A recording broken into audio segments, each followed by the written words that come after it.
Dando prosseguimento ao nosso estudo,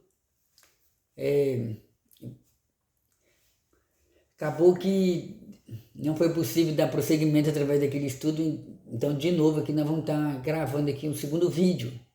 Como eu estava falando, né? Participe da escola dominical na igreja que você frequenta. Se você serve a Deus na Assembleia de Deus, participe da escola dominical aos domingos na igreja que você congrega. Se não tem escola dominical na igreja que você congrega, vamos supor que não é a Assembleia de Deus, mas é uma outra igreja.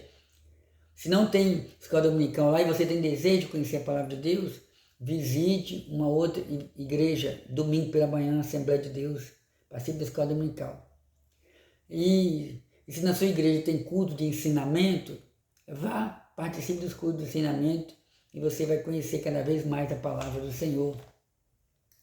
Por motivos técnicos, por motivos inesperados, né? A gente está sendo forçado a gravar esse segundo vídeo. E agora eu vou ler a introdução, lembrando que nós estamos estudando, estamos aqui iniciando o nosso estudo sobre a quarta lição desse primeiro trimestre do ano de 2024.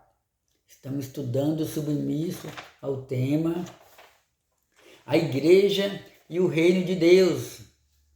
Marcos capítulo 1, versículo 14 ao 17, diz assim: E depois que João foi entregue à prisão, veio Jesus para a Galileia, pregando o evangelho do Reino de Deus e dizendo: O tempo está cumprido e o Reino de Deus está próximo. Arrependei-vos e crede no evangelho. E, andando junto ao mar da Galileia, viu Simão e André, seu irmão, que lançavam a rede ao mar, pois eram pescadores.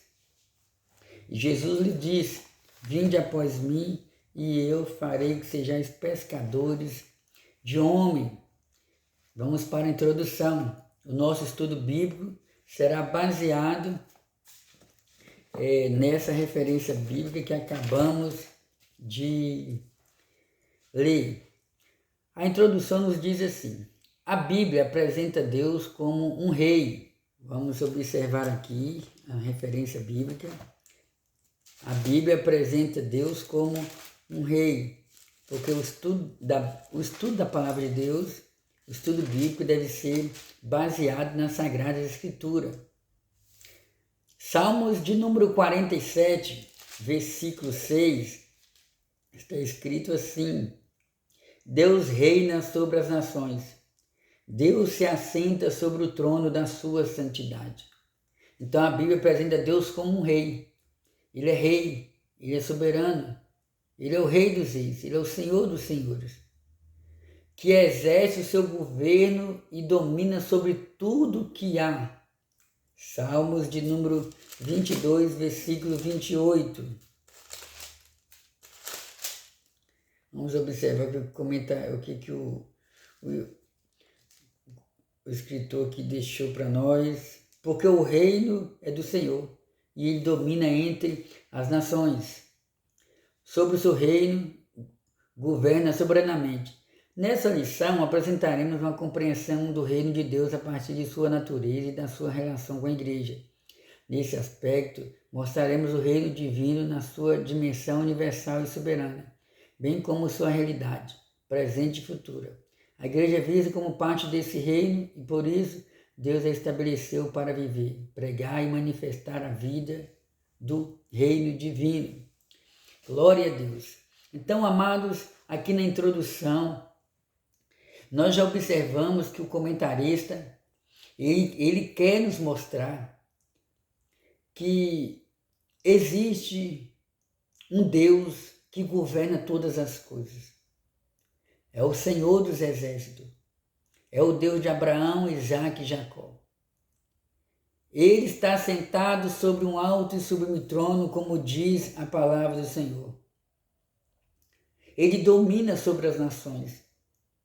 Ele dominou sobre as nações do Antigo Testamento.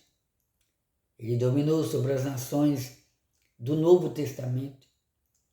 Ele domina tudo e domina todos. Nós iremos aprender nessa lição que por mais que já existiu ou exista homens intitulados poderosos no que diz respeito a autoridades governamentais, por mais que exista os demônios, o diabo, por mais que exista obstáculos e mais obstáculos nesse mundo, impedindo cada vez mais o homem de se aproximar de Deus, porém o nosso Deus, ele continua dominando sobre as nações. E a lição vai mostrar que a igreja é essa instituição criada por Deus, a igreja, a noiva de Cristo, templo do Espírito Santo, santuário de Deus, casa de Deus, morada de Deus, ovelhas do Senhor Jesus, a igreja, corpo de Cristo que somos nós iremos observar aqui na lição, através da Bíblia Sagrada, que Deus, ele decidiu colocar a igreja dentro desse reino. E qual é a responsabilidade dessa igreja sendo parte desse reino? E o que Jesus falou também sobre reino? E o que também os profetas, o João Batista falou sobre reino? Vamos lá. O primeiro ponto, lembrando que o nosso estudo, irmão, não é só para termos conhecimento da palavra de Deus. O nosso estudo é para alimentar a nossa fé, é para nós nos aproximarmos mais de Deus, é para nós sermos convencidos e convertidos através da palavra de Deus e assim por diante. Primeiro ponto, a natureza do reino de Deus. O reino de Deus é universal. Oh, glória a Deus! O reino de Deus é universal. O salmista diz que Deus, ele é o rei de toda a terra. Oh, glória a Deus! Eu preciso glorificar o nome de Jesus. Ele é o rei de toda a terra. E da mesma forma, Daniel afirma que Deus domina sobre o reino dos homens. Você lembra do profeta Daniel? O profeta Daniel, ele viveu no período do cativeiro babilônico. Ele foi levado para Babilônia aproximadamente no ano 600 antes de Cristo. Aproximadamente no ano 600 antes de Cristo, o Império Babilônico, invadiu Jerusalém, levou os judeus como prisioneiro. Daniel tinha aproximadamente 17 anos, e ali Daniel ficou mais de 70 anos no cativeiro. E a palavra do Senhor nos diz que o profeta Daniel foi muito usado pelo Senhor ali em Babilônia. E aqui nós encontramos uma referência bíblica falando sobre reino. Vamos observar o que o profeta Daniel falou sobre reino. Daniel capítulo 4, versículo 25.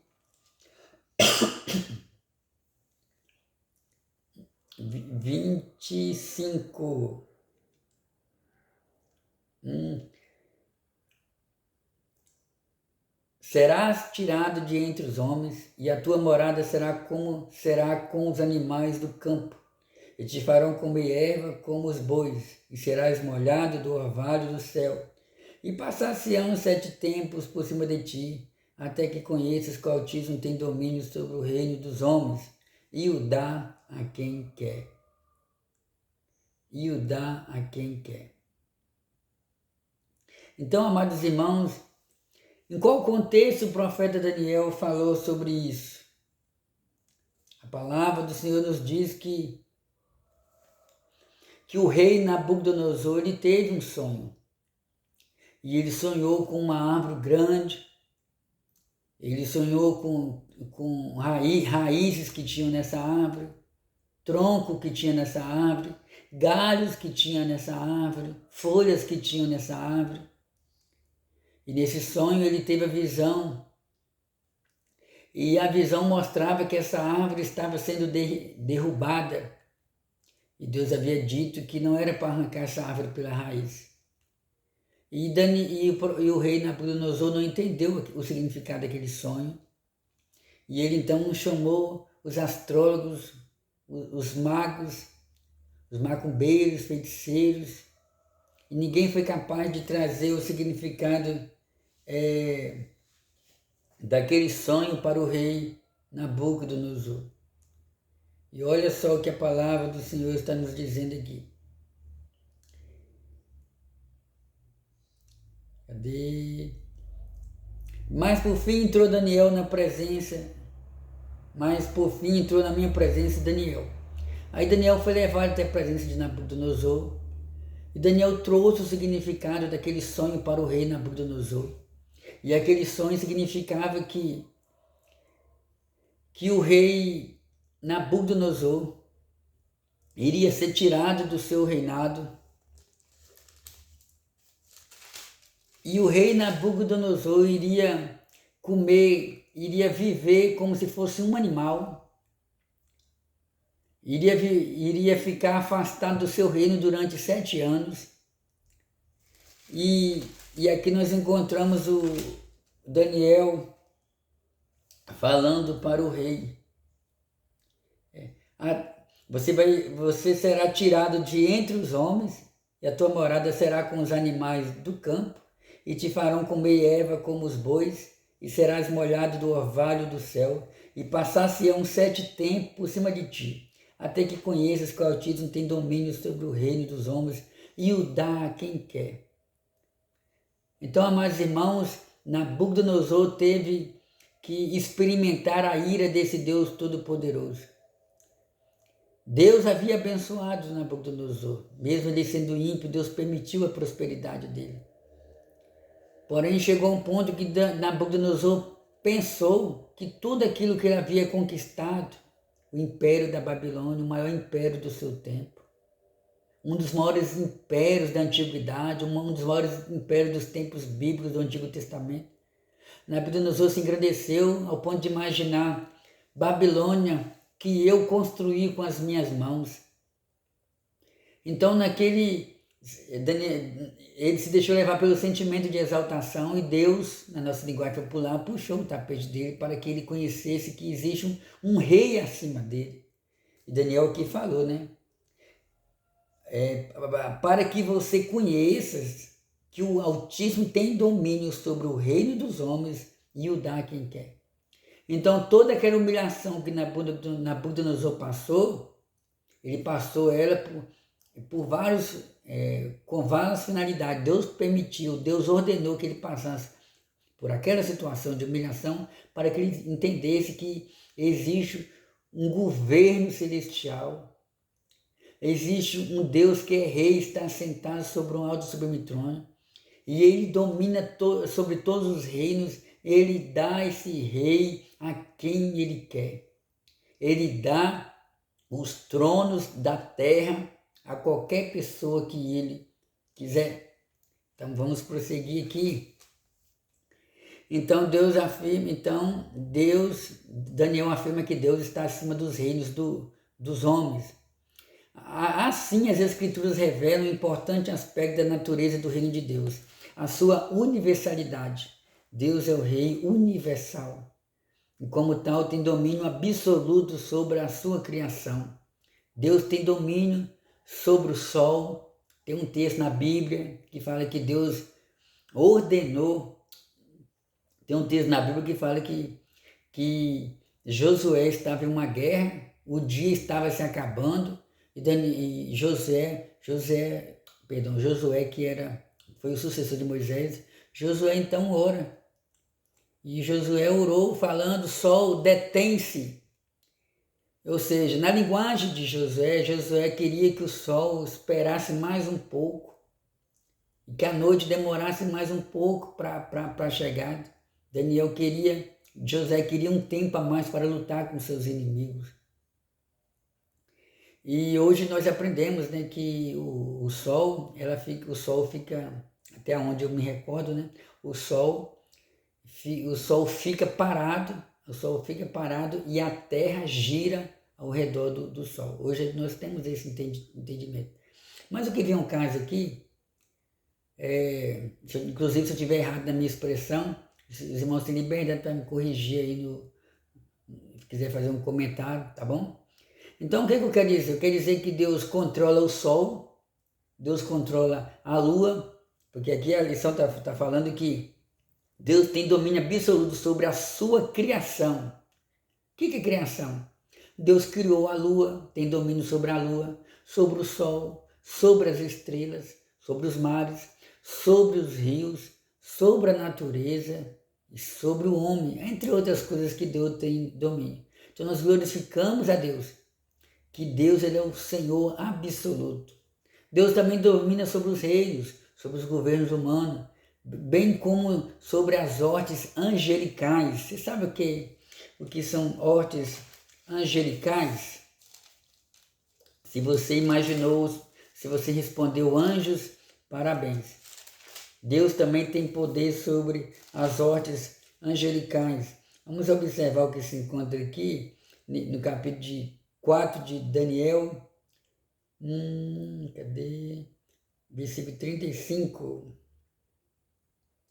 E todos os moradores da terra são reputados em nada, e segundo a sua vontade ele opera com o exército do céu e os moradores da terra. Não há quem possa estorvar a sua mão e lhe diga: que fazes? Então, amados, Deus é o Criador de todas as coisas. Deus tem domínio sobre as coisas materiais. Deus também tem domínio sobre as coisas imateriais, que fala de seres angelicais, de seres espirituais. Deus tem domínio sobre Beelzebu, príncipe dos demônios,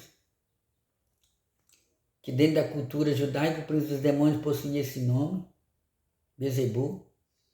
Deus tem domínio sobre Lúcifer, que no caso aí é Satanás. Deus tem poder sobre os demônios que nós, seres humanos, muitas das vezes, Deus tem poder sobre os demônios que receberam nomes, muitas das vezes, dados pelos seres humanos.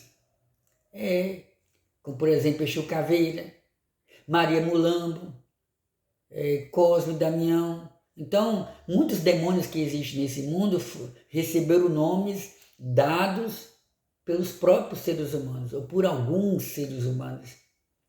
Mas a Bíblia fala sobre a capacidade desses demônios de causar destruição. Inclusive nós cremos na Bíblia que tem demônios que estão presos, e que serão soltos durante a grande tribulação, de tão terríveis que eles são. Isso está escrito no livro de Judas e também no livro de Apocalipse. Judas, não é o Judas que traz Jesus, não. É o outro Judas, a qual nós cremos que ele era irmão de Jesus. Porque depois que Maria teve o Senhor Jesus por obra do Espírito Santo, Maria teve outros filhos através do seu esposo José. Então, amados irmãos, Deus domina sobre as hortes angelicais, falando de anjos do mal, ou demônios, seres caídos.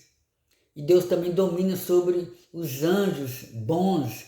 No caso aí fala de Miguel, um dos principais anjos que existe no céu. Antigamente eu anunciava que era o principal anjo do céu. Mas aí a gente vai lendo a palavra do Senhor, a gente vai entendendo, que Miguel é um dos principais anjos que existe no céu. A Bíblia não cita o nome de outros, mas a Bíblia fala de um dos anjos principais do céu.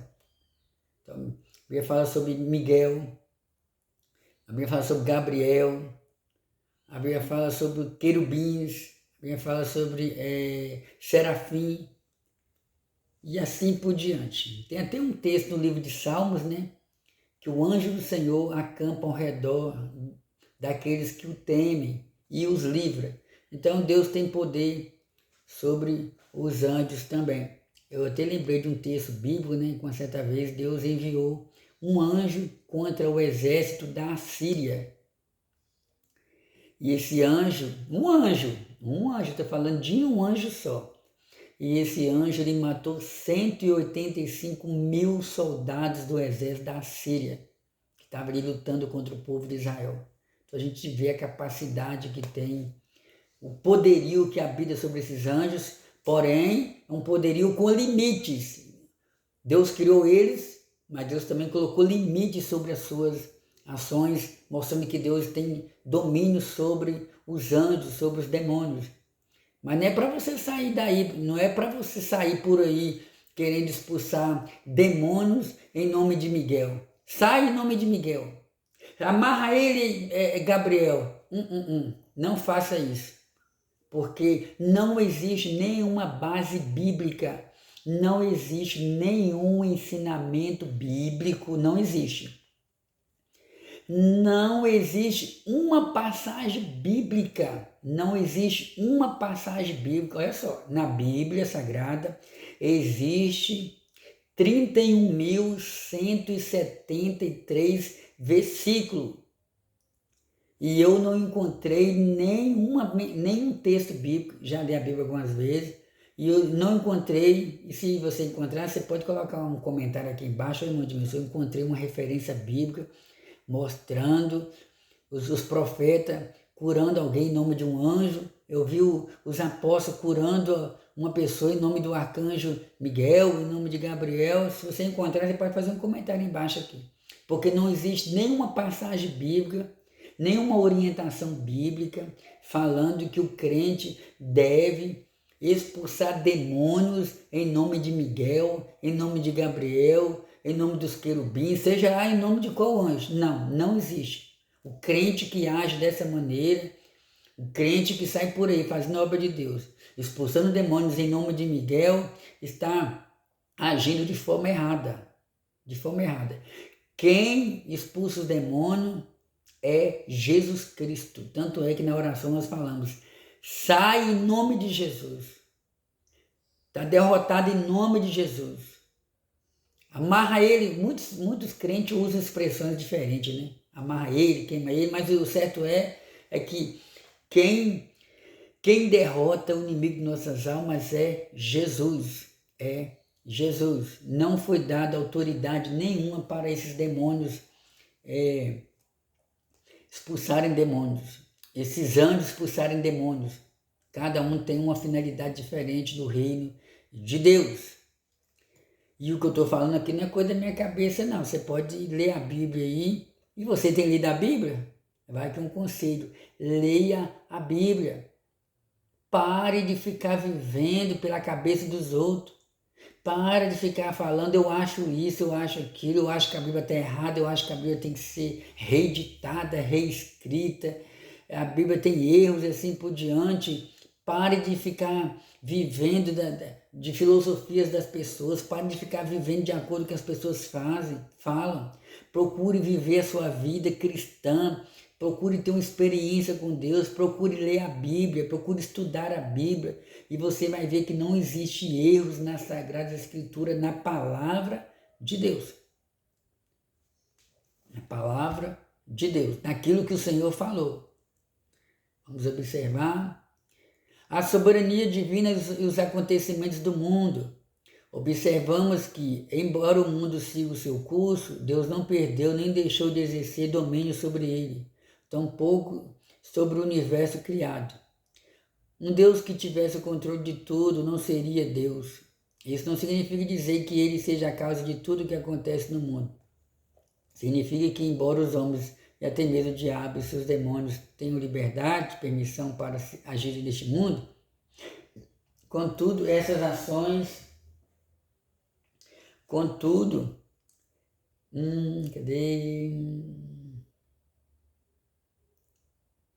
Contudo, essas ações não se sobrepõem à soberania de Deus.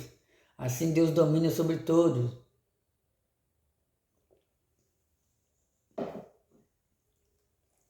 Estudando sobre a soberania de Deus. A soberania de Deus divina e os acontecimentos no mundo. A gente sabe que no mundo já aconteceu e no mundo acontecem muitas tragédias. Terremotos, pestes, muitas das vezes incuráveis, pai matando filho, filho matando pai, sequestros, guerras. Inclusive, quando eu estou gravando esse vídeo, você é sabedor que está acontecendo, infelizmente, duas guerras que já causaram a morte de milhares de pessoas. Tem a guerra lá da Ucrânia, né? Contra a Rússia não abrindo mão de um certo território, e brigas por terras e outros motivos, né? E por causa disso aí, me parece que essa guerra já tem cerca de 2 anos que está acontecendo entre a Rússia e a Ucrânia. Milhares de pessoas já morreram. Civis, pessoas que não têm nada a ver com a guerra, crianças, soldados dos dois lados. E a segunda guerra que eu quero me referir é a guerra lá em Israel, entre Israel e um grupo intitulado Hamas. E milhares de pessoas já foram e têm sido mortas inocentemente. Então, amados irmãos, mesmo em meio a essas tragédias, aí o diabo aproveita todo esse contexto de tragédia para colocar na mente de muitas pessoas de que Deus não existe. Como, por exemplo, onde está Deus no meio das tragédias? Onde está Deus que não está vendo nós que estamos aqui sofrendo inocentemente, estamos sendo condenados injustamente? Onde está Deus que não faz com que esses líderes mundiais acabem com essas guerras? Onde está a ONU? Onde está Deus que não usa a ONU para acabar com essa guerra? Então, muitas das vezes, Deus ele é acusado das tragédias que acontecem nesse mundo.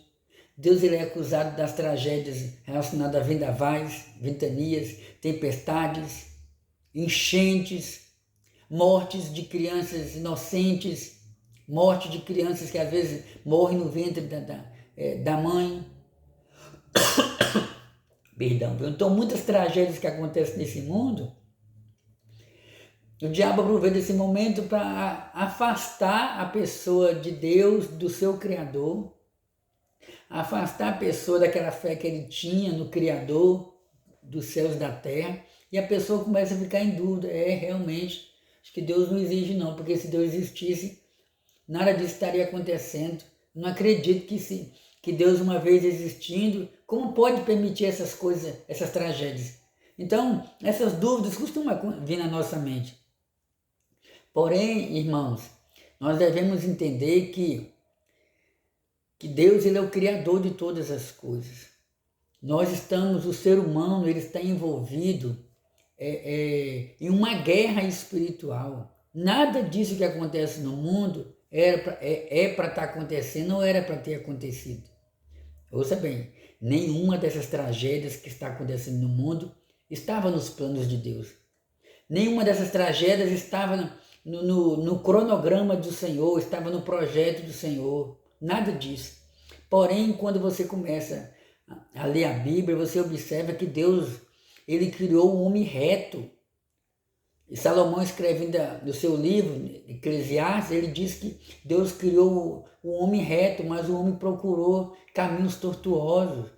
Deus criou Adão e Eva inocentes, conscientes do certo e errado, porém inocentes. Ou seja, eles não tinham conhecimento do pecado, eles ainda não tinham descobrido que eles estavam nus. E após o pecado, como diz a Bíblia, todos nós nos fizemos pecadores. Aí a terra foi amaldiçoada, e aí veio acontecer o primeiro homicídio, né? Caim matou seu irmão Abel. E aí, irmãos, sucessivas atitudes do ser humano, aí a gente começa a ler sobre a história da Torre de Babel, onde os construtores da Torre de Babel, eles queriam construir um reino diferente de Deus. Eles decidiram, vamos construir uma torre para nenhum de nós se espalhar, para todos nós ficar juntinhos aqui, colados nessa torre. E aí o que acontece?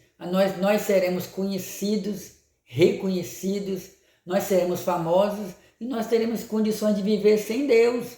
Essa era uma das finalidades da construção da Torre de Babel. Torre de Babel fala também de confusão, porque naquela ocasião Deus confundiu a mente deles, Deus confundiu os idiomas deles, foi preciso Deus abriu uma divisão ali, abriu uma divisão no que diz respeito, a partir daquele momento começou a existir os idiomas diferentes, porque até então todos falavam a mesma língua.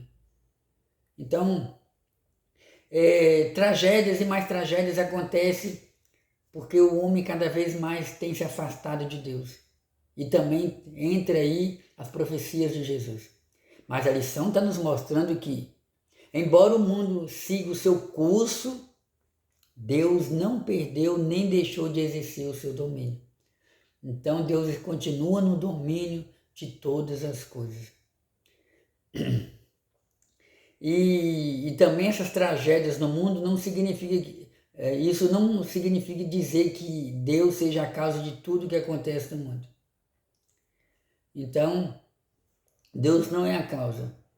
Significa que, embora os homens e até mesmo o diabo e seus demônios tenham liberdade e permissão para agirem neste mundo, essas ações não sobrepõem a soberania de Deus. O que o salmista no capítulo 103 comentou sobre o reino de Deus? 103, versículo 19. O Senhor tem estabelecido o seu trono nos céus e o seu reino domina sobre tudo. Oh, glória a Deus! O Senhor habita no céu dos céus, acima das estrelas. O reino de Deus, terceiro subponto, o reino de Deus, a nação de Israel e a igreja. O Antigo Testamento revela que Deus escolheu um povo, Israel, para reinar sobre ele e através dele. Olha que bênção! Em um governo soberano e teocrático. Quando Israel estava organizado em um regime tribal, Deus reinava sobre ele de forma soberana, exercendo seu governo teocrático sobre o seu antigo povo, Israel. Por isso, era um reino sacerdotal. Dessa forma, quando escolheu Israel, Deus tinha o propósito de abençoar essa nação e, por meio dela, todos os povos. Esse propósito se concretizou na pessoa de Jesus Cristo, filho de Davi, que, por intermédio de sua morte e ressurreição, estabeleceu a igreja. Então, amados, o reino de Deus, a nação de Israel e a igreja. No passado, no Antigo Testamento, Deus deixou bem claro que ele era rei sobre todo o povo de Israel. No Antigo Testamento, antes de existir reis sobre Israel, Israel possuía um governo, como a lição está mostrando aqui, né, teocrático. Deus. Então, isso significa o quê?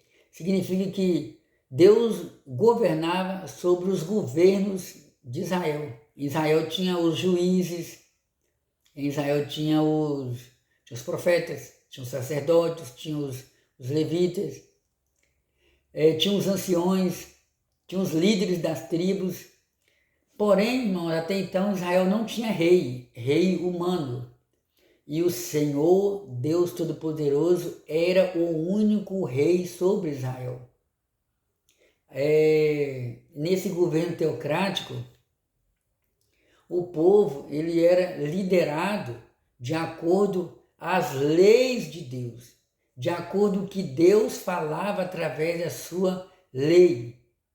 Porém, com o passar do tempo, o Israel começou a pressionar Samuel.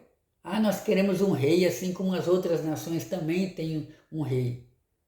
E Samuel ficou até triste com aquilo, e Deus falou com Samuel, esse povo está rejeitando, não é você não, eles estão rejeitando a mim. Mas já que eles querem um rei, eu vou dar um rei para eles. Então foi quando Saul foi ungido como rei através de Samuel, e Deus rejeitou Saul e levantou então, e ungiu então, através de Samuel, a Davi, que tinha aproximadamente 17 anos nessa ocasião. Então a lição está nos mostrando aqui que Deus ele reinava sobre Israel. E Deus também instituiu a igreja para continuar reinando sobre a igreja. Deus escolheu Israel para abençoar outras nações. Deus tinha um propósito de abençoar essa nação, Israel. Deus falou com Abraão, Gênesis capítulo 12, sai-te da tua terra, da sua parentela, vai para a terra que eu te mostrarei. E eu abençoarei grandemente o seu povo, eu abençoarei os que te abençoarem, amaldiçoarei os que te amaldiçoarem, em ti serão benditas todas as nações da terra. Então, através de Abraão, veio surgir o povo de Israel. Através do povo de Israel, veio surgir Jesus Cristo. Porque Jesus veio dentro da nação de Israel. Lembra lá do evangelista que falou? Jesus veio para os seus, mas os seus o rejeitaram. Então, Jesus, cria a igreja, institui a igreja e entrega essa responsabilidade para a igreja. Aqui tem algumas referências bíblicas que o tempo não nos permite ler. Como, por exemplo, Efésios capítulo 12, versículo 14, Gálatas capítulo 3, versículo 14, 4, 28, 1 Pedro capítulo 2, versículo 9. Paulo fala em Gálatas sobre a plenitude dos tempos, né? E na plenitude dos tempos veio Jesus Cristo, nascido de mulher, debaixo da lei. Paulo também fala que a igreja ela era um mistério de Cristo, um mistério de Deus escondido no Antigo Testamento. Os profetas não receberam a revelação sobre a existência da igreja. Então a igreja ela estava, de uma certa forma, escondida no coração de Deus, na mente de Deus. E aí, na plenitude dos tempos, esse mistério, que era Cristo, Paulo falando de Cristo, e falando também da igreja, esse mistério foi revelado no Novo Testamento, a vinda de Cristo e também a existência da igreja. Segundo ponto, a igreja e as dimensões do reino de Deus. O reino de Deus como realidade presente. Nos evangelhos vemos Jesus chamando a atenção para a dimensão presente do reino de Deus. Por exemplo, Mateus registra Jesus libertando e curando o demoniado, cego e mudo. Mateus capítulo 12, versículo 22. Mateus capítulo 12, versículo 22. Cadê aqui? Trouxeram-lhe então um endemoniado, cego e mudo, e de tal modo o curou, que o cego e o mudo falava e via. Esse fato extraordinário provocou o ciúme e a ira dos fariseus, que o acusaram de fazer isso pelo poder de Beelzebul. A resposta de Jesus foi reveladora. Mas se eu expulso os demônios pelo Espírito de Deus, consequentemente, chegado a vós o reino de Deus. Então, o Senhor Jesus, ele veio trazer o reino de Deus aos homens. Oh, glória a Deus! Nessas palavras do Senhor, vemos um aspecto importantíssimo na compreensão da identidade do reino de Deus, a sua realidade presente. Então, irmãos, Jesus Cristo anunciou o reino de Deus, João Batista anunciou o reino de Deus, os apóstolos anunciaram o reino de Deus. O reino de Deus, nós já vivemos um pouco dessa realidade do reino de Deus, no que diz respeito a nós temos a presença do Senhor em nossas vidas, numa esfera espiritual, reino de Deus. Nesse reino de Deus, nós encontramos paz na alma, encontramos uma vida cheia do Espírito Santo. Nesse reino de Deus, nós adoramos ao Rei dos Reis, o Senhor dos Senhores, que é o Senhor Jesus Cristo, e assim por diante. Devido ao nosso tempo aqui de estudo, não dá para a gente aprofundar tanto nos textos bíblicos, a gente ter um entendimento maior sobre o assunto. Mas eu acredito que os irmãos já estão tendo um pouco de entendimento sobre esse estudo. A sua realidade presente. Em outras palavras, com o surgimento de Jesus Cristo, o reino de Deus já estava presente entre os homens. Nosso Senhor disse que o reino de Deus havia chegado. Mateus 3:2. Logo, esse reino não é algo subjetivo, mas concreto e real. Segundo ponto, onde está o reino de Deus? Talvez você já se perguntou alguma vez, né? O reino de Deus como realidade presente não está relacionado ao espaço geográfico. Está entendendo? O reino de Deus não está limitado ou não está relacionado ao espaço geográfico. Ah não, para mim desfrutar do reino de Deus eu tenho que morar lá em Israel, eu preciso morar lá em Nazaré, onde Jesus viveu, eu preciso morar próximo a Cafarnaum, onde Jesus também morou. Ah não, o reino dos céus eu acho que está lá em Belém, porque foi lá em Belém que Jesus nasceu. Então, como por exemplo, tem muita gente que tem muitos brasileiros que que já saíram do Brasil com a finalidade de se batizar nas águas lá no Rio Jordão, lá ou em algum rio lá em Israel. Porque esse crente, esse irmão quer desfrutar desse privilégio, desse prazer de se batizar. Não, eu me batizei no rio onde Jesus batizou, eu me batizei no país onde Jesus nasceu, coisa desse tipo. Espaço geográfico. Então o reino dos céus não está voltado para apenas o reino dos céus, o reino de Deus não está falando de um espaço geográfico ou de um lugar. Dá um exemplo aqui. Quando Jesus encontrou com a mulher samaritana disse para Jesus: vocês judeus dizem que o lugar onde se deve adorar é aí em Jerusalém, aí no templo. Nós samaritanos aprendemos de outra forma, aprendemos que é aqui que nós devemos adorar o Senhor. E aí Jesus disse para a mulher, tinha um templo lá, ou tinha um monte lá em Samaria, agora me fugiu a memória, né? Segundo a tradição, os samaritanos acreditavam que era ali o lugar certo de adorar a Deus. E aí Jesus disse para aquela mulher samaritana: mulher, a hora vem em que os verdadeiros adoradores adorarão o Pai em espírito e em verdade. Então, adorar a Deus não depende de um espaço geográfico, mas depende da sua condição espiritual com o Senhor.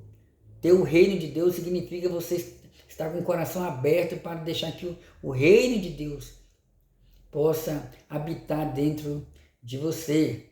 O reino de Deus é ter a presença do Senhor, entre outras coisas. Onde está o reino de Deus? O reino de Deus, como realidade presente, não está relacionado ao espaço geográfico, mas com a presença de Jesus. Pois onde a presença dele está, o reino de Deus se manifesta. Lembra que eu falei nesse instante? Vamos observar o que o evangelista Lucas falou a respeito disso aí. Lucas capítulo 17, versículo 20 e 21. 17, 20 e 21. Interrogado pelos fariseus sobre quando havia de vir o reino de Deus, respondeu Jesus: o reino de Deus não vem com aparência exterior, nem dirão ele aqui ou ele ali, porque o reino de Deus está entre vós. Vou até marcar essa referência aqui, porque eu gostei muito dessa referência bíblica. Prosseguindo, em outras palavras, toda vez que pessoas são salvas, curadas e libertadas do poder do diabo, o reino de Deus está presente. Glória a Deus. Ora, o reino de Deus estava presente no ministério de Jesus, pois ele mesmo era a manifestação do reino. Estava presente no ministério apostólico, na igreja primitiva e finalmente está presente por intermédio da igreja de Cristo na terra. Então, a humanidade está tendo o privilégio de ver um pouco da realidade do reino de Deus através da igreja de Cristo que está aqui na terra. Prosseguindo, o reino de Deus como realidade futura, assim como o reino de Deus possui uma dimensão presente, ele também possui uma dimensão futura. Esse é o aspecto escatológico do reino de Deus. Escrevendo aos Coríntios, o apóstolo Paulo destaca os tipos de pessoas que ficariam de fora desse reino. Embora, porque nesse texto bíblico, Paulo fala que ficarão de fora do reino de Deus os mentirosos, os homicidas, os adúlteros, os efeminados, os fornicadores e assim por diante. Se você tiver curiosidade de ler esse texto bíblico na sua casa, você pode procurar. 1 Coríntios capítulo 6, versículo 9 e 10. Então o reino de Deus possui também uma realidade futura, porque existe a Nova Jerusalém, o reino de Deus no céu. Porém, a Nova Jerusalém, o reino de Deus no céu, não entrarão lá pessoas contaminadas pelo pecado. Só os que foram lavados pelo precioso sangue do Senhor Jesus. Terceiro e último ponto, a igreja no contexto do reino de Deus. A distinção, primeiro subponto, a distinção entre igreja e reino de Deus. Deve ser destacado que a igreja faz parte do reino de Deus, contudo ela não é o reino de Deus em toda a sua expressão. O reino de Deus é mais amplo e envolve todo o povo de Deus. Está vendo, amados irmãos? Então, a igreja não é o reino de Deus. A igreja transmite a mensagem sobre o reino de Deus e a igreja faz parte do reino de Deus. A igreja está dentro do reino de Deus, mas ela não é o reino de Deus. A igreja possui essa tarefa de anunciar o reino de Deus. A igreja expressa o reino de Deus. A igreja foi idealizada e projetada por Deus para ser a expressão do seu reino na plenitude do tempo. Ela não é um improviso de Deus, nem um remendo que ele fez na história da salvação. Então, amados irmãos, a igreja, ela não é um projeto falido. A igreja não foi um projeto que Deus teve que criar às pressas para tentar salvar o máximo de pessoas. A igreja não é um remendo que Deus criou para mostrar que está no domínio de todas as coisas, ou tentar consertar algum erro que aconteceu no passado. Mas não, a igreja é um projeto que estava no coração do Senhor e na plenitude dos tempos, no momento certo, Deus criou a igreja através de Jesus. Jesus disse em Mateus capítulo 16 que as portas do inferno não podem prevalecer contra a igreja.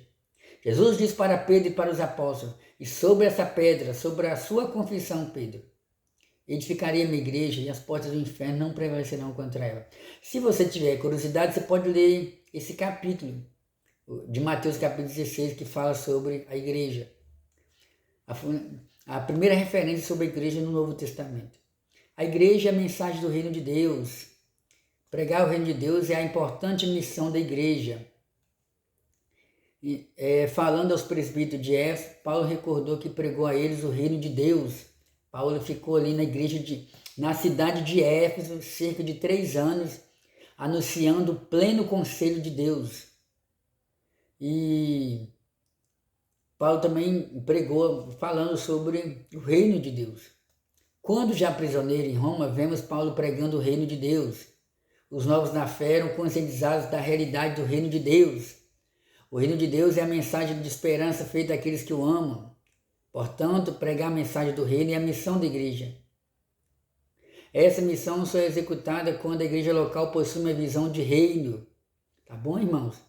Você que congrega uma igreja, você que faz parte do corpo de Cristo, você que faz parte do hall de membros da igreja, você que pertence a uma igreja local, toda igreja tem que ter essa visão de reino. O reino é um só. Existem muitas igrejas, existem muitos ministérios cristãos. Assembleia de Deus, Deus é Amor, Igreja Universal, Igreja Mundial do Poder de Deus, Igreja Maranata, Igreja Apostólica, independente do título cristão. O reino é um só. O reino é um só. Todos nós somos irmãos em Cristo, estamos lutando pela mesma causa. Então nós temos que ter essa visão. Amém? Oh, glória a Deus! E chegamos ao final do nosso estudo bíblico. A conclusão nos diz: nessa lição aprendemos um pouco mais sobre o reino de Deus. Então, amados, fomos edificados pelo poder da palavra de Deus. Aprendemos sobre a igreja e o reino de Deus. Guarde essa palavra em seu coração.